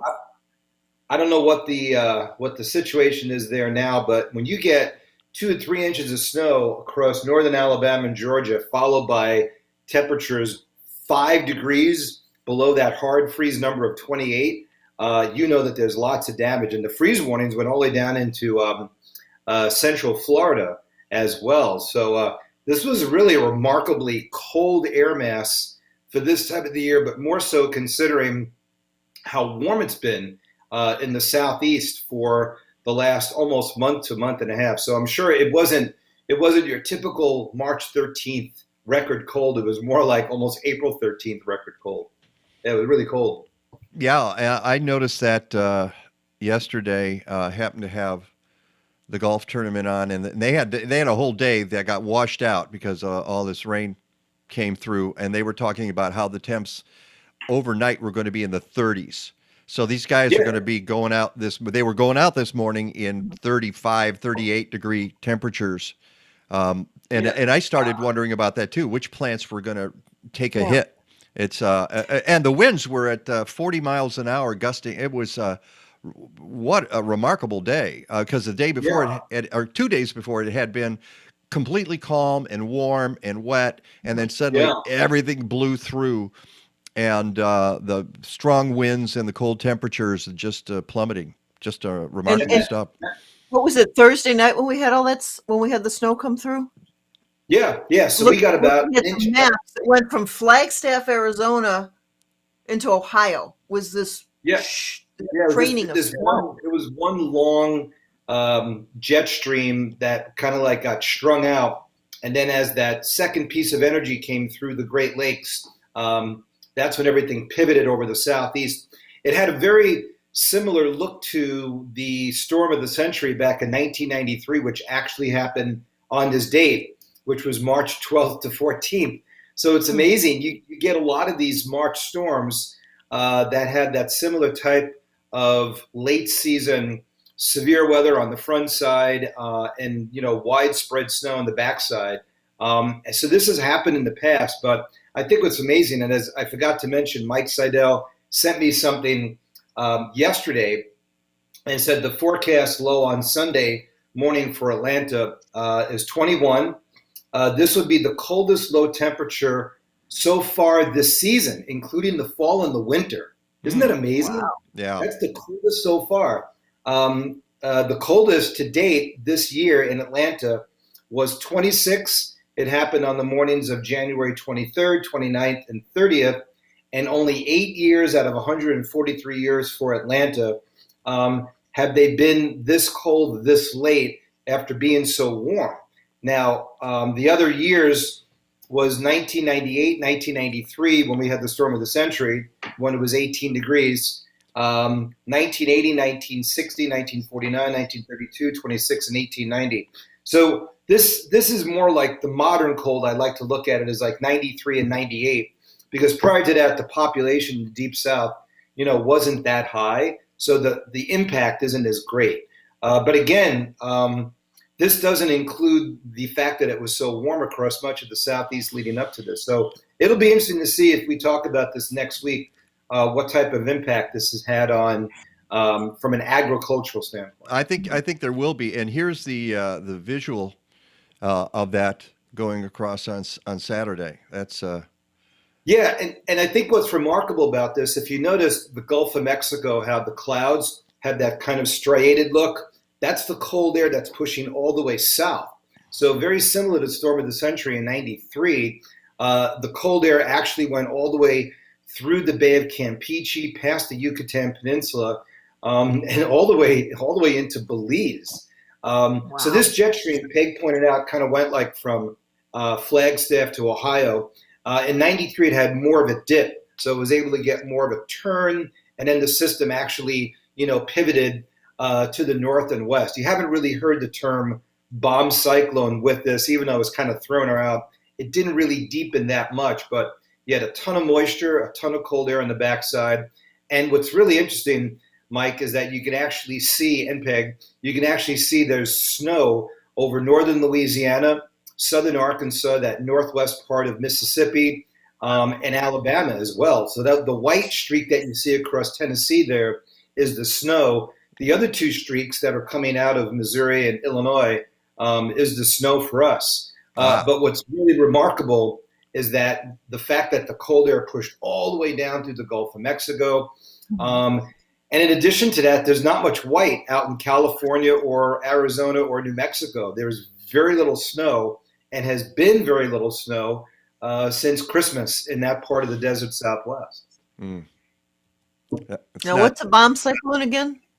So bomb cyclone is any time that you intensify the center of low pressure more than 24 millibars in 24 hours. So it's basically 1 millibar for every hour. And the reason why we call it a bomb is that it develops explosively. I know weathermen come up with these weird terms. So when we say explosive cyclogenesis, sometimes we say it bombs out. And after a while, that term got thrown around as much as the polar vortex did. Yeah. But this cold weather was actually part of a piece of the polar vortex that kind of split off from the main polar vortex and shifted southward. In fact, the temperatures at 18,000 feet over International Falls was minus 48 degrees centigrade. That is really, really cold. Whenever you get below minus 30, whenever you get below minus 30, that's cold. But you get to minus 48 degrees centigrade, holy smoke. If this would have been in January, we would be talking about not lows of 11 above, which we got to, or 8 below, which is what Superior, Wisconsin got to. You'd be talking probably 20 to 30 degrees below zero. And there was sufficient snow cover. So the only good thing about this weather pattern is that it says the word March and not January. This would be much, much colder. Yeah, and here's the close-up of our area and the snow that we got. Yeah, and I think what's cool is a couple of really neat things about this. It snowed further to the south of us. O'Hare got an inch. Midway got about 1.5 inches. Joliet got about 2 inches. But places to the south like Kankakee, down around Iroquois County, Bloomington got 3 to 5 inches of snow. That area, again, all winter, or I should say the last 2 months, has had a fairly persistent snow, whereas Rockford, again, only got about 1/2 inch. And what's really interesting, if you go across the state line into Wisconsin, the first county there, which is Kenosha County, and then you have Racine County, and then you go west into Walworth County. And if you're really good with your eyes, you can actually make out Lake Geneva. Lake Geneva is on the southern edge of Walworth County, and that long kind of northeast to southwest green line, that's Interstate 43 that connects Interstate 90 to Interstate 94. And then you go further to the north and west along I-90 and you get up into Dane County, you can actually see the four lakes in and around the Madison area. So it's really neat this time of the year when you have really high sun angle and you capture the satellite right in the middle of the day, and you can get some really, really cool visuals. And I also kind of, I made the background more of a green, more of a natural green. And I think what's more impressive is you can see the rivers, which have largely melted, except for maybe the Mississippi up by northwest Illinois. But you can also see the effect of the city. So the urban heat island has a huge impact on the ability for the snow to be seen or for it to accumulate. And obviously you have lake effect clouds over on the other side of the lake. So again, visible satellite this time of the year is a wealth of information in many ways. And I think, Mike and Peg, in a couple of weeks, we'll be able to see some of the vegetation growing across areas of the Deep South as well. And our friend Deb, who lives in Indiana, says she got 4 inches of snow. Looks like we had significant lake effect on the Michigan side in Indiana. Yeah, and speaking of vegetation and trees, prior to the heavy rain moving into Florida the last couple of days, there was a massive wildfire in the Florida Panhandle, almost 28,000 acres wide, or I should say aerial coverage. That was all the tree damage from Hurricane Michael a few years back, 2018. When Hurricane Michael came through that area, it literally devastated anything between about the Florida Panhandle and the Georgia state line, which is largely unpopulated. It's amazing. As bad as that hurricane was, it did not hit any large metropolitan areas outside of the Panama City and Apalachicola Bay area. But it knocked down so many pine trees. Pine trees don't grow back real quickly like normal trees do, where you can break off a branch, it can start growing again.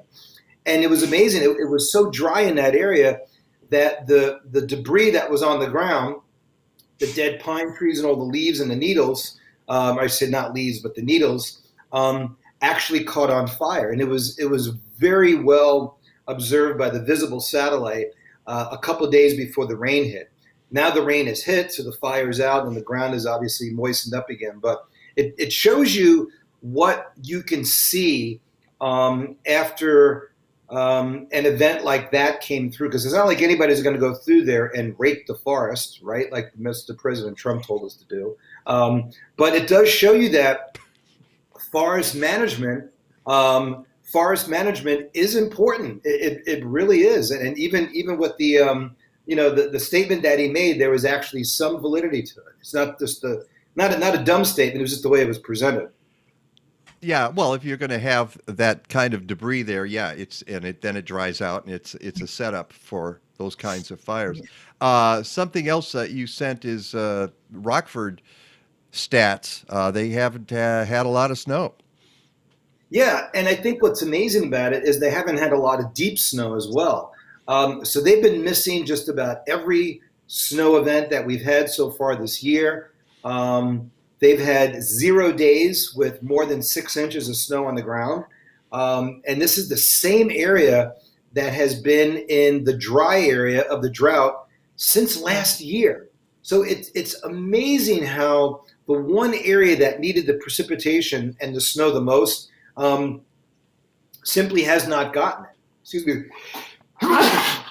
Oh, I knew that was going to happen. I can feel it. Next time, just give me a heads up if you can, and I can mute you. But all right. It's all right. Live TV, right? Exactly. Yeah. That said, I'm surprised more people don't sneeze on live TV when we're watching interview shows and news reports and that sort of thing. They usually get choked up. You see them where they can't speak because they get something caught in their throat. But rarely do you see anybody sneeze. Last week I had a moment here where I was fighting off a sneeze, and I think it was while we were talking here. And it's just I bet there's a compilation somewhere on YouTube of people, newscasters sneezing. I'm going to have to look it up after the show. I'm sure you'll probably find it. But it's amazing that the same area that did not get snow of any abundance this year is the one place that has needed it. So when you look at, you say, oh, wow, Rockford snowfall total, 17.6 inches. O'Hare, I think, will end up at about 30. I'm going to end up probably with about 36. And Midway is going to end up with about 40. So snow is always one of those things that is not a good benchmark for determining how severe your winter was, because there's a lot of times you can get a lot of moisture in the atmosphere, but just not convert it into snow. And we had a lot of drier snow events too, didn't we? Where it wasn't a heavy snow; it was a dry snow that evaporated. Yeah, that's a good point, Peg, because the snow that we did get, that inflates the numbers as well. I think the one time that Midway got 11 inches, the water content was pretty low. So you really got to look at water content, but nonetheless, when you look at the water content, again, it has been a dry winter season in the areas that we needed it. Again, I think the pattern probably will still enable us to get some decent amount of precipitation between now and the beginning of the growing season, which really kind of begins in about, 4 to 5 weeks. But I think, Mike and Peg, it's safe to say that we're done with any accumulating snow of any great extent. And this is without a doubt the last of any Arctic air for this winter. And the pattern bears that out. Okay. Well, give me 2 seconds here because I just decided while we were talking to pop up the drought map. Here we go. Yeah. This is what it is right now in the Midwest. So, you must have got that. I don't think I sent that to you, but no, I just found it just now. Yeah. Yeah, and it's interesting that the Lake McHenry, Walworth, Kenosha, that has not really budged. No, it hasn't, Peg. And the severe drought, I think we're probably not too far away from hitting extreme drought. And again, even if you get any sort of moisture this time of the year, I shouldn't say moisture, snowfall, it's probably going to melt very, very quickly or sublimate in a dry air mass like this. So as long as the ground right now is sufficiently warm, which I think it is once you get below the first inch. I mean, it got pretty cold the last couple of days. It's going to warm up very, very quickly between now and Wednesday. We just need some good soaking rains. And I think that is definitely in the cards over the next 2 weeks. It definitely looks like we get into a wet pattern between now and the end of March. And I noticed looking at this drought monitor that look at the boundary of it. It's basically the path of several of the storms that we had. Oh yeah. So north of that, they didn't get that moisture, and south of it, they got a lot of that moisture. Yeah, and I think there were 3 different events that went through southern Illinois, southeast Missouri, parts of basically the Ohio Valley down into the mid Tennessee Valley. They're basically in flood watch for the upcoming spring season. Now, here's the problem: is down there, that's usually where you get most of your drainage from the Mississippi, the Wabash, and the Ohio River. So the fact that they're already way ahead of schedule from a standpoint of subsoil moisture does not bode well for the upcoming spring season. But again, where we do most of the planning, obviously in Ohio, generally between I-70 and I-80 is where we need it. We don't need it in central Illinois, Indiana, and Ohio, but we definitely need it across Iowa, parts of northwest Illinois, Wisconsin, and Minnesota right now is doing relatively okay. Excuse me. So it's a small area, but again, it's the same area as we saw coming out of last summer into the fall season. All right, and I'm popping up. I've got the national I figure let's take a look at that as well, since we're talking about drought. So here's the national. Yeah, this is not changed much from a standpoint of where the area of dryness is. If anything, it's gotten worse. And I know Skilling reposted this on his Facebook page and basically just retweeted rather what the Climate Prediction Center says is the last time this much of the country was in extreme drought was during the spring of March 2012. And remember, that was the year that we had, I think, 6 consecutive days in mid-March of 80-degree weather. Yep. This is remarkable because this area that's dry is not going to get much in the way of precipitation in the spring. The pattern that we're in right now does not bode well for strong storms coming in from the Pacific Ocean or deep cyclones trying to get that moisture back over areas of parts of Texas and also into Oklahoma. So this also reminds me a lot of the spring of 2005 when we were really dry in that area of Oklahoma and the Texas Panhandle. And you had one of the earliest 100-degree days ever. You had phenomenal amount of drought, of dryness. And usually when you get really dry in that part of the United States, even if you have a wet spring, you can get pretty hot very, very quickly. So I would not be surprised, just trying to put the pieces together here, of us still having somewhat of a wet spring, and then which could end up leading to a really, really warm beginning of summer. And that would promote, obviously, some high heat and humidity as well. So we'll see how that works. But the bottom line is, when you get vast amounts of dryness to that degree over that large of an area, that tends to kind of enhance whatever dryness that you have. It's hard to wet that down over the next 2 months. And if you remember, last year we were talking about how dry it was in parts of California, Oregon, and Washington in early May or early March. And we said if we didn't get the rains by early May, that was it. So they need, like, literally their next 2 months is going to be super critical, or they're looking at another repeat of what happened in that area, last summer.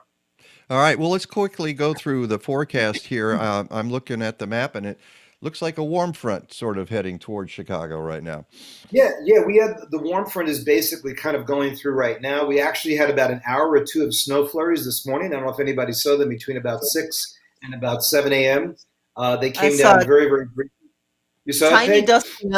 Tiny dusting on the roof of my car this morning when I looked out the window. Yeah, isn't that amazing? So we went from a low of 11 yesterday to a high of 21.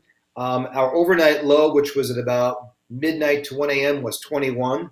But with this rapid warm front coming through and basically coming from an environment where you have kind of half snow, half bare ground, we got to melt that snow before we can get warm. So we'll get up to about 50 degrees today. But what's really amazing is the temperatures this morning in Florida and at the golf tournament were down in the 30s with that polar high pushing all the way down to the south. So low 50s today. The fronts that you see coming in across the northern plain states, they don't have a lot of cold air with them. In fact, if you look at the high pressure system over the Canadian prairies, it's like a 1016 high. That's a really, really weak high pressure, as opposed to the 1035 that's over Alabama and Georgia. That's a much, much stronger high. So if you notice up over New England, that's that millibars, you mean, by saying 1035, 1016? Millibars and pressure. So average is about 1013. So when you're at 1035, you got a lot of air pressing down and spreading out. When it's only 1016, it's relatively weak. So that's like being 3 pounds overweight as opposed to the 1035 high, which is 20 pounds overweight. That's a big high. If you look at the low up over New England there, that's down to 975 millibars. So that's 40 millibars lower than standard. going back to 1993, the storm of the century was 975 millibars, but it was 975 millibars off the coast of Savannah, Georgia. So that's a big, big difference from 1993 to this storm here. So both storms were formidable, but the one that came through here this weekend was about 500 to 600 miles further north and just didn't deepen as fast. Mm-hmm. Okay, so we moved to Monday. Yeah, Monday. You can see the warm front that was through us this morning basically steadies up to the north of us. So there'll be a little bit of snow across northern Wisconsin. And those areas have had a lot of snow. Last year at this time, Marquette, Michigan had 97 inches. I was just checking, Marquette is up to 175 inches of snow for the year. A lot of that is just system snow, but a lot of it is also lake effect snow. They had about 30 inches of lake effect snow 2 weeks ago because the lakes were completely wide open. So we've seen this again when they get really cold. If they don't get sufficiently cold long enough or early enough, the lakes stay open and they get lake effect snow. So this is going to produce another day of 50-degree weather for us, but most likely mid-50s. So that'll be mid-50s on Monday. And then Tuesday and Wednesday, the forecast basically stays the same with just a real weak cool front kind of sliding down. So that means for us along the lakefront, temperatures may drop back into the low 40s, but there is going to be a bit of a wind shift off the lake. It's not going to be a big deal. You can see rain goes back into the area across the southeast. So anybody who had plans to do spring break in Florida is really getting gypped this week between the rain on Saturday, the cold weather today, the cold weather tomorrow, and the rain on Tuesday. So if you look at our Wednesday map, the Wednesday map shows that system over the southeast basically staying there. Another warm front begins to work its way through, and with this, most likely probably low 60s. And the reason why, more than anything, is the fact that all the snow that's to the south and southwest of us pretty much will be gone by then. So this is going to be the first day where it really begins to warm up. Are we going to see any moisture with that? I saw a forecast yesterday, I think, that said that Tuesday and Wednesday, or maybe it was Wednesday and Thursday, we're going to have some moisture, but I don't see it in this map. Yeah, there could be a little bit of rain coming through. Not a big deal. It's a real Tuesday AM showers on this forecast I'm looking at. Yeah. Right. Yeah. This could promote, a few morning showers as it, kind of charges through. Warm fronts when they move through in the morning can always lift the atmosphere a little bit more than they do in the afternoon sometimes. But it doesn't look like a big deal.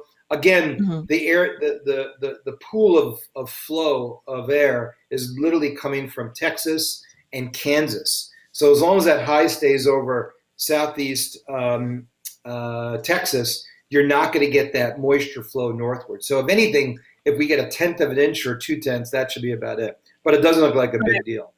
But it will still be moisture air as the warm front comes in. Just yeah. not More humidity without a doubt, but nothing of any great consequence. So once this front comes through on Thursday, you can see it's trying to get something up here along that boundary. So we'll probably cool off a little bit on Thursday. And then finally, that system over western Texas kind of works its way north. And I think that'll be our next best chance of rain.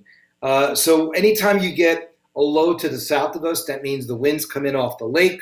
So Friday is probably going to be the one day where we'll be back in damp, dreary, overcast conditions with highs probably, low 40s lakefront with rain across the area. But this is not a very strong system. There's not a lot of dynamics with this. The moisture is kind of lacking. So maybe a 1/2 inch of rain out of this, and that should be about it. And that's what you see here. This is the 7-day rainfall total. And again, you look at where it is. Most of it is to the south of us, not across the places where we need it. Again, that could change seasonally as the entire jet stream pattern kind of, nudges northward a little bit. But it does show that our best chance for rain is probably going to be by Friday. And then once we get into Saturday and Sunday next week, even though I don't have the maps there, the overall trend, especially since now you're heading into, literally the third week of March, it's going to be tough to generate any significant equinox. cold. What's that? And equinox. And By next equinox, Sunday. right? Yeah, and it's really interesting because by the time you get into that, it's really tough to generate any cold or snow of any consequences. So I think it's safe to say that this is the end of our Arctic cold of any great degree of coldness. The 6 to 10 bears out the fact that through the 21st, you have temperatures above normal. In fact, places that got the cold and the snow in the Northeast this week, they've had 2 snows. They warm up very rapidly. And then just the warmth in the deep south is what you would normally get after you get, cool. But the bottom line is between now and then, you can see the pattern kind of stretches out where you do get more above normal temperatures here. So are we done with the snow from a standpoint of accumulating? I think it's 99% chance that we're done. But, we've had snow all the way into the middle of April. It's not out of the question. But again, shovelable, pliable snow, I think we're finished with that. We had a question online. Are we past the last hard frost? But I would yeah, that's what I would say. Yeah. Oh, you got a long way to go for that. If it was April 13th, I'd be like, yeah, maybe, but it's only March 13th. That's a long way to go. Yeah. Yeah, long way to go. So you can plant your spinach and cilantro and the other things Lisa Hilgenberg said we could, but too early for tomatoes for sure. Oh, well, don't even talk about tomatoes. Nope. Yeah. Don't move the house plants out yet. Nope. But the snowdrops are back. I saw them this morning. Yeah. Okay, good. And they came out a couple of days ago. Yep. Yeah, and that's what they are. We looked at the you texted us and we ID'd them as snowdrops, not crocuses. So cool. And my stuff is still just coming up. We'll see what happens. Right. I've got daffodils up about that far. Yeah, I've seen buds on my daffodils. Yeah. Well, your daffodils, your front yard bud pretty early. Yeah, they do, because I've got the southern exposure. It's interesting with the snow. Even the 1 inch we had in the middle of the week, or several days. Hasn't gone away yet. Well, on the other side, on the side of the on the street, on the south side of the street where they have the northern exposure there, it was on the sidewalk. On our side, it did not last on the sidewalk at all. It didn't form a coating at all. So it's interesting, just on one side of the street or the other. I'm just looking up the block here. There's lines across everybody's yard. Yeah. Right. Yeah. And by the way, real quickly, I was looking at the weather. I was looking at the weather down at the golf tournament, and at 8 a.m. this morning, temperature was 35. The dew point was 19. Ooh. The wind was out of the north at 10, gusting to 22, and the wind chill was 26. I think they actually delayed the first 3 hours, because normally they tee off at 7:30. I think they delayed it to 10. Because that's just too cold to play golf. That tournament, golf clapping to keep warm. Yeah. Yeah, and you got to be careful. If you hit the ball wrong at that temperature, your finger will just fall off. It will just, certainly your hand will go numb for about an hour. Boy, been there, done that. All right, Rick, thank you so much. I'm looking forward to the warmth. We'll see what happens this week. And then next week we'll talk about what transpired at the Loyola climate change seminar. Oh, I'm sure right. You got to talk about that. We gave a plug to it earlier in the show. Let people know that it starts tomorrow. So go to my website and the link is up there, and you can be part of the Loyola conference. And again, it's all virtual, which is, I've done virtual. It's not the best, but we'll see how that goes, right? It works. And next week we'll be back. It will work fine. All right, Rick. Have a great week. All right, see you guys. All right. Thanks, Rick. And let's do it. Let's get out of here. Thank you to all of our wonderful guests today. Petra Page-Mann from Fruition Seeds. She's a trip. She really is a trip. Alyssa. She's out skiing by now. Yeah, she probably is. Alyssa Rosemartin from the USA National Phenology Network. Gene Linsner from the 606. Thanks to Rick DiMaio, meteorologist extraordinaire, to Kathleen, who's been helping me on a bunch of stuff here, to Lagata, the cat, and Basil, the dog. So, And everybody watching us. yes, thank you for that. Until next time, go green or go home. It's over. How'd you like it? I don't know. I slept through the whole thing. Well, you didn't miss much.